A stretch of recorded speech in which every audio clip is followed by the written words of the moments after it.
अस्सलामुअलैकुम दोस्तों, कैसे हैं आप लोग। उम्मीद है खैरियत से होंगे। अल्लाह आपको ऐसे ही हमेशा खुश रखे। हज़रात मोहतरम, आज हम इंशाअल्लाह अज़्ज़ व जल अपनी इस मुख्तसर सी वीडियो में हज़रत यूसुफ़ अलैहिस्सलाम के बारे में जानेंगे। हज़रात मोहतरम, इससे पहले भी हमने हमारा प्रोग्राम आदम से मोहम्मद तक में हमने कई सारे नबियों के बारे में जाना और अभी तज़किरा हज़रत यूसुफ़ अलैहिस्सलाम का चल रहा है। हज़रात मोहतरम, हज़रत यूसुफ़ अलैहिस्सलाम के बारे में अभी तक हमने ये जाना कि उनका जो साथी कैद खाना में हज़रत यूसुफ़ अलैहिस्सलाम के साथ कैद था, जब वो बादशाह के साथ उनका एक ख़ास आदमी बन गया और उनको महल में एक अहम मकाम उस कैदी को मिल गया, तो फिर उसके बाद एक दिन जब उसने कहा कि एक ऐसा इंसान जो कैद खाना में कैद है, जो ख्वाबों की ताबीर बयान करता है। आखिरकार ये तमाम बातें हम इससे पहले वाले एपिसोड में जाने। आज मज़ीद हम आगे की बात जानेंगे कि उसके बाद बादशाह ने क्या हुक्म जारी किया और फिर यूसुफ़ अलैहिस्सलाम के साथ क्या हुआ। ये तमाम बातें आज हम जानेंगे। वीडियो पसंद आए तो वीडियो को लाइक करें, शेयर करें और अगर हमारे मोहम्मदी चैनल पर नए आए हों तो इसे ज़रूर सब्सक्राइब करके बेल आइकन को भी ज़रूर दबाएँ ताकि इस तरह की तमाम इन्फॉर्मेटिव वीडियोज़ आप तक ज़रूर पहुँचे।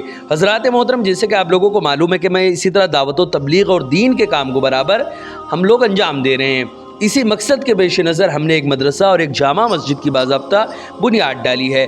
आप में से कोई भी अगर हमारे मदरसे, मस्जिद या दीनी काम में डोनेट करना चाहे और हमें सपोर्ट करना चाहे तो ज़कात, सदका, फितरा, अतिया, हदिया या किसी भी तरह का डोनेशन आप हमारे मदरसे, मस्जिद या दीनी काम में देना चाहें तो गूगल पे के ज़रिए, पेटीएम के ज़रिए, बैंक अकाउंट के ज़रिए या वेस्टर्न यूनियन के थ्रू, जिसके ज़रिए भी अल्लाह के रास्ते में आप डोनेट करना चाहें आप डोनेट कर सकते हैं।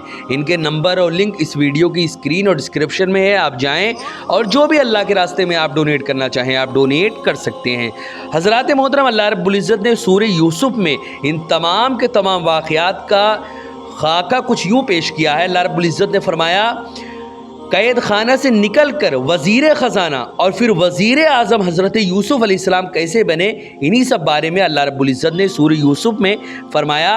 और बादशाह ने कहा, उन्हें मेरे पास ले आओ कि मैं उन्हें ख़ास अपने लिए चुन लूँ। फिर जब उनसे बात की, कहा बेशक आज आप हमारे यहाँ मुअज़्ज़ज़ और मोतमद हैं। यूसुफ़ अलैहिस्सलाम ने कहा, मुझे ज़मीन के ख़ज़ानों पर कर दे, बेशक मैं हिफाजत वाला और इल्म वाला हूँ। और यूं ही हमने यूसुफ़ अलैहिस्सलाम को एक मुल्क पर कुदरत बख्शी, उसमें जहाँ चाहे रहें, हम अपनी रहमत जिसे चाहे पहुँचाएँ और हम नेकों को नेकियाँ ज़ाय नहीं करते। और बेशक आखिरत का सवाब उन लोगों के लिए बेहतर जो ईमान लाए और परहेज़गार रहे। हज़रात मोहतरम, बादशाह ने मुअज़्ज़ज़ीन की एक जमात, बेहतरीन सवारियाँ और शाहाना साजो सामान और नफीस लिबास देकर कैद खाना भेजी ताकि हज़रत यूसुफ़ अलैहिस्सलाम को निहायत ताज़ीम व तकरीम के साथ ईवान शाही में लाएँ। उन लोगों ने हज़रत यूसुफ़ अलैहिस्सलाम की खिदमत में हाजिर होकर बादशाह का पैगाम अर्ज़ किया। आपने कबूल फरमा लिया। कैद खाना से निकलते वक्त कैदियों के लिए दुआ फरमाई।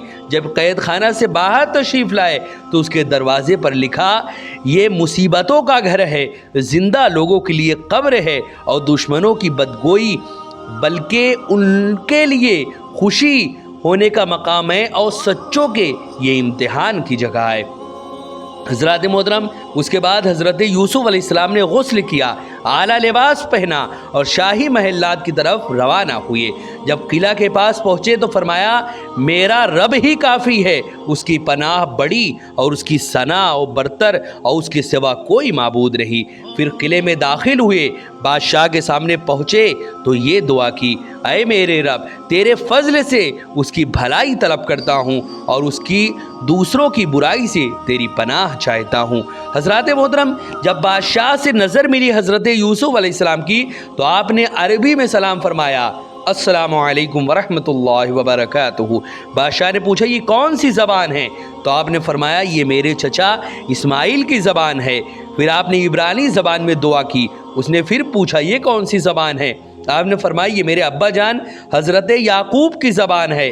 बादशाह दोनों ज़बानें नहीं समझ सका, बावजूद कि वो 70 ज़बानें जानता था। फिर उसने जिस ज़बान में हज़रत से गुफ्तगू की, आपने उसी ज़बान में उसे जवाब दिया। उस वक्त आपकी उम्र 30 साल थी इस उम्र में ये वुसअत उलूम देख कर बादशाह को बहुत हैरत हुई और उसने आपको अपने बराबर जगह दी। हज़रत मोहतरम बादशाह ने दरख्वास्त की कि हज़रत उसके ख्वाब की ताबीर अपनी ज़बान मुबारक से सुनाएं। हज़रत यूसुफ अलैहिस्सलाम ने उसके ख्वाब की पूरी तफसील भी सुना दी, जिस शान से उसने ख्वाब देखा था। हालांकि पहले इजमाली तौर पर वो ख्वाब बयान किया गया, उस पर बादशाह को बहुत ताज्जुब हुआ। कहने लगा, आपने मेरा ख्वाब हूबहू फरमा दिया। ख्वाब तो अजीब था ही, मगर आपका इस तरह बयान फरमा देना ज़्यादा अजीब है। अब आप ताबीर भी बयान फरमाएँ। हज़रत मोहतरम उसके बाद हज़रत यूसुफ अलैहिस्सलाम ने ताबीर बयान फरमाने के बाद फरमाया कि अब लाजिम यह है कि गल्ले जमा किए जाएं और उन फराखी के सालों में कसरत से काश्त कराई जाए और गल्ले उनके गोशों में जमा कर लिए जाएं और रियाया की पैदावार से खुम्स यानी 5वां हिस्सा लिया जाए और उससे जो जमा होगा वो मिस्र और मिस्र के अतराफ के लोगों के लिए काफ़ी होगा। और फिर अल्लाह की मखलूक हर तरफ से तेरे पास गल्ला ख़रीदने आएगी और तेरे यहाँ इतने ख़जाने और इतने मालो दौलत जमा होंगे जो तुझसे पहलों के पास कभी जमा नहीं हुए। हज़रत मोहतरम बादशाह ने कहा, इसका इंतज़ाम आखिर कौन करेगा? आपने फरमाया, ज़मीन के ख़जाने मेरे हवाले कर दे, मैं इनकी हिफाजत भी करूँगा और अल्लाह के दिए हुए इल्म से इनका बेहतर इंतज़ाम करूँगा। बादशाह ने समझ लिया था कि आपसे ज़्यादा इस मनसब के लायक और कोई नहीं हो सकता, इसलिए उसने आपके इरशाद के मुताबिक आपको तमाम के तमाम ख़जानों का वज़ीर आला मुकर्रर कर दिया। हज़रत मोहतरम, अब यहाँ पर एक मसला और एक सवाल जो उठता है वो ये है कि अहादीस में तलब-ए इमारत की ममानियत आई है, लेकिन इसका मतलब यह है कि जब मुल्क में इस मनसब के अहल कई लोग मौजूद हों और अहकाम इलाही को कायम करना किसी एक शख्स के साथ कायम ना हो, उस वक्त हुकूमत तलब करना मकरूह है। लेकिन जब एक ही शख्स अहल हो तो उसको अल्लाह ताला के अहकाम कायम करने के लिए हुकूमत तलब करना जायज़ है, बल्कि वाजिब है। हज़रत यूसुफ अलैहिस्सलाम उसी हाल में थे, आप रसूल थे, कौम के मसलहतों को जानते थे, आपको मालूम था कि शदीद कहत होने वाला है जिसमें अल्लाह रब्बुल इज़्ज़त की मखलूक को आराम और आसाइश पहुँचाने का यही तरीक़ा है कि हुकूमत को अपने हाथों में ले लिया जाए, इसलिए आपने हुकूमत तलब की। हज़रत मोहतरम, अब यहाँ पर एक मसला और है कि जालिम बादशाह की तरफ से अगर इसलिए ओहदा तलब किया जाए ताकि इंसाफ किया जाएगा तो ये जायज़ है। अगर कौमी ख़जाना लूटने के लिए ओहदा कबूल किया या किसी पर जुल्म करने के लिए या इंतकामी कार्रवाई करने के लिए तो ये हराम है। इसको रहमान का फजल न समझा जाए बल्कि शैतान का जाल समझा जाए।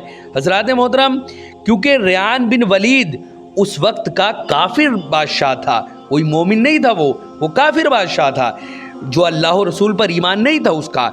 इसी तरह एक मसला और है कि अगर काफिर या फासिक जो अल्लाह और रसूल पर ईमान नहीं रखता या कोई मोमिन भी है लेकिन फासिक व फाजिर है, ऐसा कोई बादशाह की हुकूमत में शरीक करने के बगैर, यानी कोई ऐसी हुकूमत है जिसमें शरीक करने के बगैर दीन के अहकाम को जारी ना किया जा सके तो काफिर व फासिक की हुकूमत में शरीक होना जायज़ है और उससे सिर्फ दीनी अहकाम की तरवीज के लिए इमदाद लेना जायज़ है। जालिमों के साथ शरीक होकर जालिम बन जाना दीन इस्लाम से सरापा बगावत है।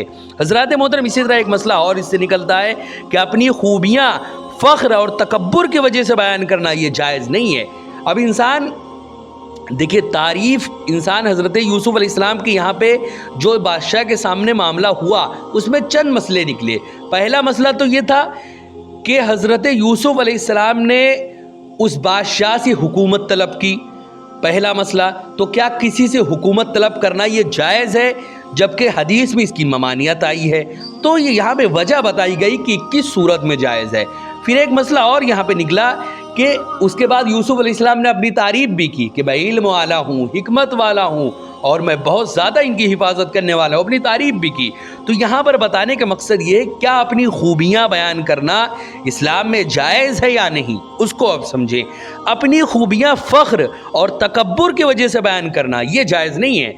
البتہ دوسروں کو نفع پہنچانے کے لیے کہ دوسروں کو اس سے نفع پہنچے گا، اور مخلوق کے حقوق کی حفاظت کرنے کے لیے اگر ضرورت پیش آئے تو اپنی خوبیاں اور اپنی علمی کمالات بیان کرنا یہ جائز ہے۔ اسی وجہ سے یوسف علیہ السلام نے فرمایا کہ میں صاحب علم یعنی علم و حکمت والا ہوں اور حفاظت کرنے والا ہوں۔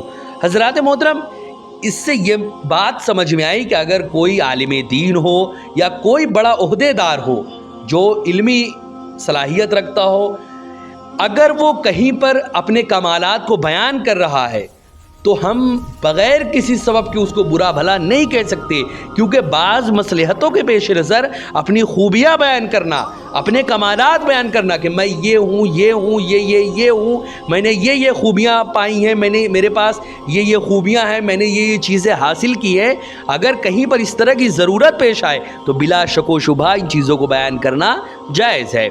حضرات محترم، یوسف علیہ السلام کی آخرکار تاج پوشی کا وقت آ گیا۔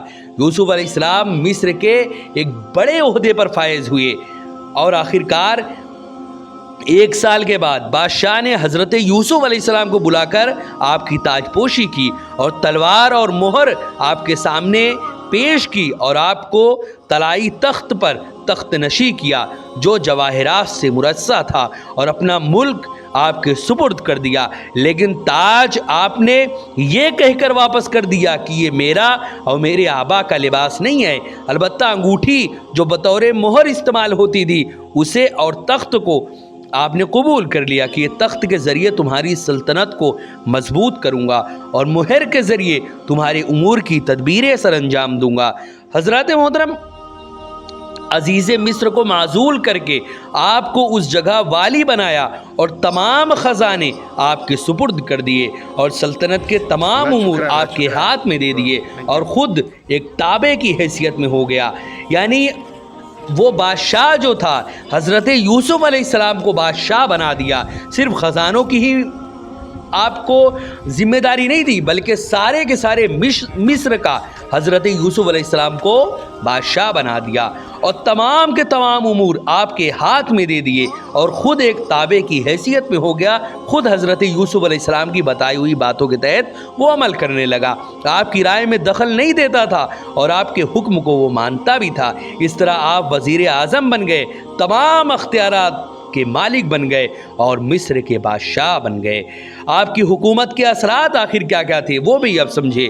آپ نے عدل و انصاف کی بنیادوں پر اپنی حکومت کو قائم کیا، اسی لیے آپ کی حکومت دن بدن مضبوط تر ہوتی چلی گئی۔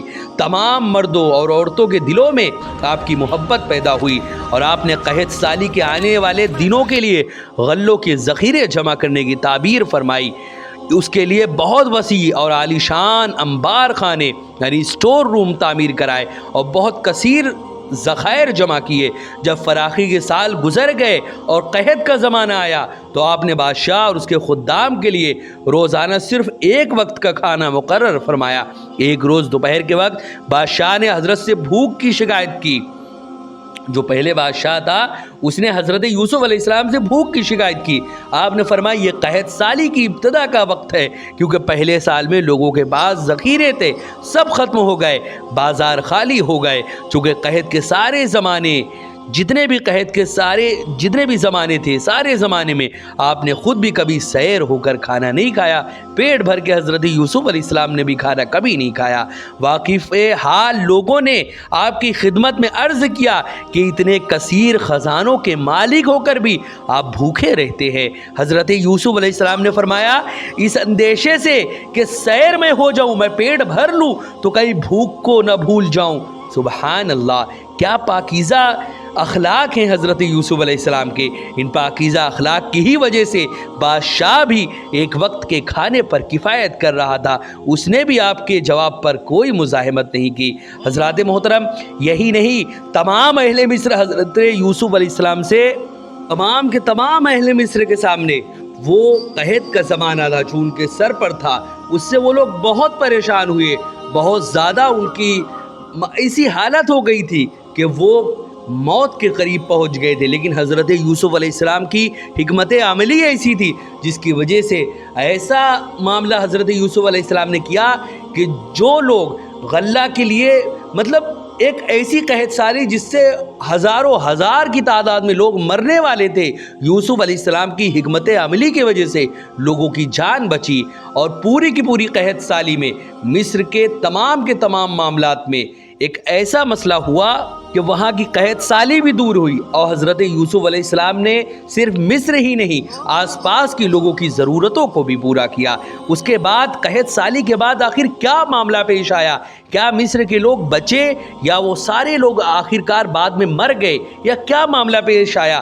کیسے حضرت یوسف علیہ السلام کے بھائی حضرت یوسف علیہ السلام تک پہنچے، اور جب پہنچے اور یوسف علیہ السلام کو دیکھا تو ان کا کیا کہنا تھا؟ یہ تمام باتیں انشاءاللہ ہم نیکسٹ ایپیسوڈ میں جانیں گے۔ ویڈیو پسند آئے تو ویڈیو کو لائک کریں، شیئر کریں، اور اگر ہمارے محمدی چینل پر نئے آئے ہوں تو اسے ضرور سبسکرائب کر کے بیل آئیکن کو بھی ضرور دبائیں تاکہ اس طرح کی تمام انفارمیٹیو ویڈیوز آپ تک ضرور پہنچے۔ حضرات محترم، ہماری تمام کی تمام ویڈیوز اپنے تمام ریلیٹیو اور تمام رشتہ داروں تک شیئر کریں تاکہ اللہ و رسول کا پیغام پوری دنیا میں پہنچے۔ السلام علیکم ورحمۃ اللہ وبرکاتہ۔